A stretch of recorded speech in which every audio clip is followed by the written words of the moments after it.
overcoming a mountain of trauma, trying to climb out of our son being paralyzed and the medical bills with that, and the hurricane, and just the collapse of my entire life while being a single mom was like a lot. It was more than I could take. Part 64 of sharing my story on here because it's so much easier than writing another book. By the time I made it through the adrenaline rush of like, oh yeah, I'm a single mom, I've got to build this business, I build the whole thing, and I came down the other side, I crashed so hard.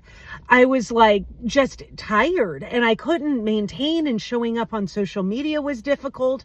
And like, that's the thing that I'm teaching, and I'm really good at it, but I wasn't able to remain consistent. And I started really playing with social media too. And I was like, I want to go viral on every single platform, like some kind of micro viral. You know, I want to hit like 50,000 views. And I know that's not very viral, but when you're hitting a specific demographic, it's really a lot easier to like call your people out. And so it's like, I wanted to just hit some of these goals, but being able to stay consistent was really difficult for me.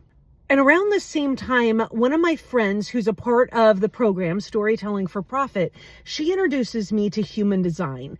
And I was like, this is interesting, but I don't really get it. Like, it doesn't make much sense. Like, it's so complicated, and I don't get it. But it said for me that I was a manifesting generator, and that I needed to respond to the things around me. I don't need to initiate. I don't need to push. And I was like, boy, is that right on time, because I can't fucking stand up. So I'm going to have to learn to live my life differently. And really, this started the experiment for me. It also said that I was an emotional decision maker, and that I needed to like feel through all of my emotions before making decisions. And it said a lot of things about me that were really creepy and accurate, but I was like not really believing it, because I'm so skeptical because of everything I went through with religion, and just, I was suspicious. But I was so tired, I was like, I need some kind of a solution. So I'm just going to try this. I'm going to pay more attention to my emotional waves, give myself more time to make decisions. And I'm not doing anything that, like, I'm not initiating anything. I'm just going to start responding to everything and see what happens. And I'm going to bed.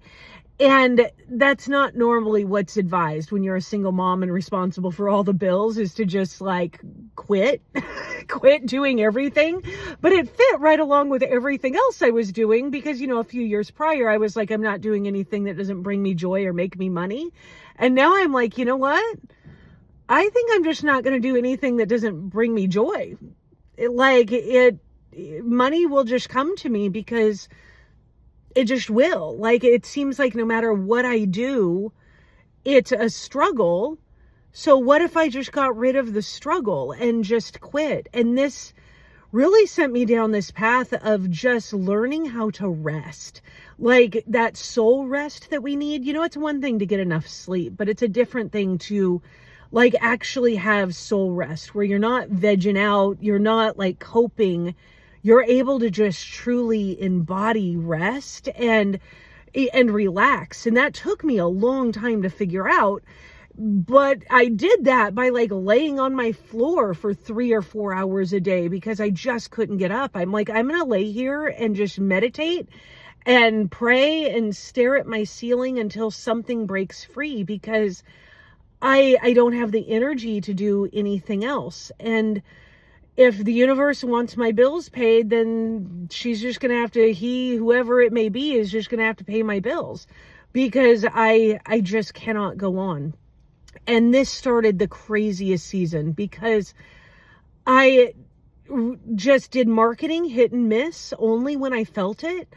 And whenever I needed money, like it started to get tight, my phone would ring, and it was like all of my bills were covered except for rent. I never had enough money to pay rent, but my power was good, my credit was good, and I just wasn't paying rent. And my landlord was like, you know what? It's okay. It's not a big deal. Sign up for this program and they'll pay your rent. And I'm like, my landlord just said it's okay to not pay rent? Like, really? And it was a part of this like long-term COVID program. And this went on literally for 7 months. I did not pay rent. And I just meditated and relaxed. I started doing some hiking in the mountains around Vegas and taking trips by myself because I was like, I can't afford to go and like go stay in hotels and places, but I could afford to camp in my vehicle. And so I would just go camp in my vehicle and just enjoy a couple nights by myself because Reed's not taking the kids. He's not able to take the kids. And it was just so, I needed something. I needed a break from the world where I could just be completely in myself because even though I'm laying on my floor for a few hours a day, it wasn't enough. I needed to get out of the household energy and go find myself. So I just start taking these trips and finding myself, and the random clients come in. I end up going through a whole nother round of people with Storytelling for Profit, because when you have a program like that, it's not like you're with them forever. You're just with them for a season to help them achieve whatever they're wanting to achieve. And then they take those lessons and experiences, and that builds the next part of their life. So I had my round 2 of Storytelling for Profit and the Soul Crew, and it's starting to get better each time. Like I'm learning more, I'm rearranging things and starting to refine my marketing while I'm taking these trips and day camping and really just trying to find excitement and joy and fun in my life again, because I had lost myself. I lost myself to marriage. I lost myself to raising kids. I lost myself to all of the conditioning that the world puts in us. And I was like, I need to find me and discover who I am and just learn to respond and feel again, feel through my life, feel the emotions. Because how do you be an emotional decision maker if you can't even feel your emotions because you're so numb? So that in itself was a huge challenge.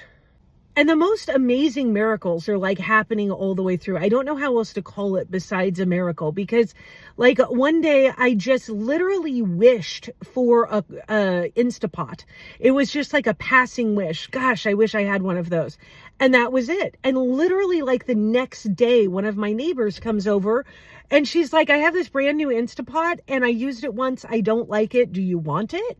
And I'm like, yeah, like it literally knocked on my door. And then she was like, oh, I've got some meat for you too. So it's like she gave me everything I needed and it knocked on my door. Money would just knock on my door. Things would just, like they were there. By early 2023, I knew it was time to file for divorce because he just wasn't being consistent. He wasn't doing anything. Like he was just always watching me, and I felt trapped in the neighborhood because like he's always working right around me and I don't have freedom to like exist, it feels like, because like just like weird stalker vibes. And I was just like, it's time to file for divorce. And he was very amicable. Like he did not argue with anything ever at all. It was always just kind of like, yes, ma'am, whatever you want. Yes, ma'am, whatever you want. And I'm just like, do something, like stand up to me, say something. Like, I'm like, I want a divorce. And he's like, okay. And everything was just okay. So I printed out all the divorce paperwork and it's just sitting on my desk, just like waiting for me to fill it out. And our 19th wedding anniversary is coming up, and I had been meditating so heavy, just really trying to get answers. Is this what I'm supposed to be doing? Because I feel like all the pressure of everything is on me all the time. Like he just defaulted every single decision, every responsibility to me. And if things didn't work out for some reason, then it was always my fault, even though he would cause the things and not follow the plan that I laid out. Like it was just so confusing and frustrating. So I had been meditating about this divorce and really wanting my mom to show up for me, because I'm like, Mom, I need to talk to you. But you know, she's been gone since 2010. So that's interesting.